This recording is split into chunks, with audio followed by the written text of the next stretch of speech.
Bore da, chroeso gresol i chi yma I Cynhadledd Celfyddydau a Phobl Hŷn. Good morning and a very warm welcome to today's Arts and Older People Conference. My name is Phil George and I'm Chair of the Arts Council of Wales. And first of all, a big thank you to Betsan Llwyd and Dawnsy Bawb for starting our day with creativity. Diolch Betsan, a diolch hefyd I Catherine, coreograffydd y dar yn hyfryd a welsom.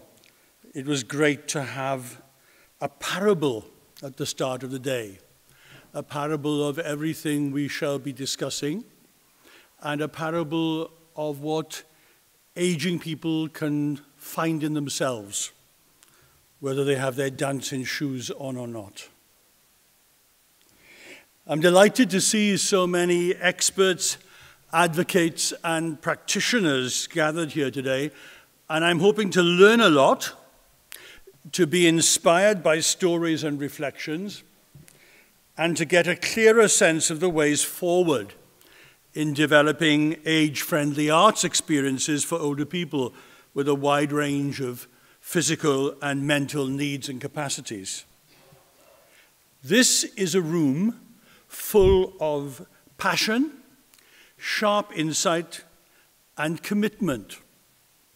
We all know that arts participation and attendance can be powerfully effective in breaking down isolation, building physical confidence, reconnecting people with their own life stories, and releasing abilities to make and perform which can astonish and delight those taking part and the people who care for them. And at the Arts Council of Wales, we are determined to broaden engagement with the arts across the nation. Improving equality of access and opportunity is our major priority. And we believe that it is completely compatible with excellence of different kinds in arts activity, the exploration of form and imagination. So in that spirit, we've challenged our portfolio of revenue-funded companies to prioritize equalities, including work with aging people.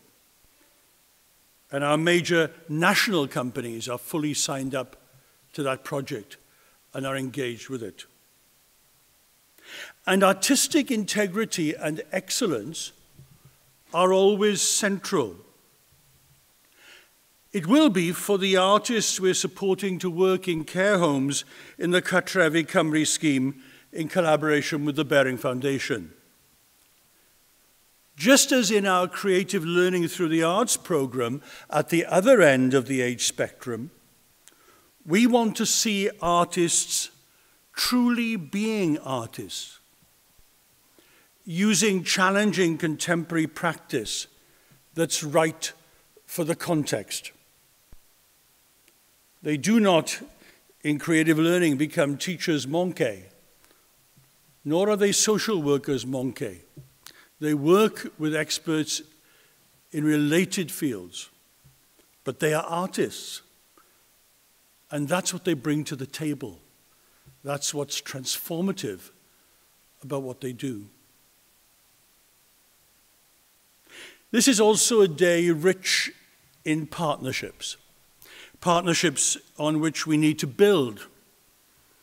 I'm delighted that today's program is produced as a partnership between the Arts Council, Age Cymru, and the Baring Foundation. And I'm also delighted that we now have the age-friendly culture network established, working in partnership with the Older People's Commissioner, Gwanwyn, and the National Museum am Gwyddfa Cymru.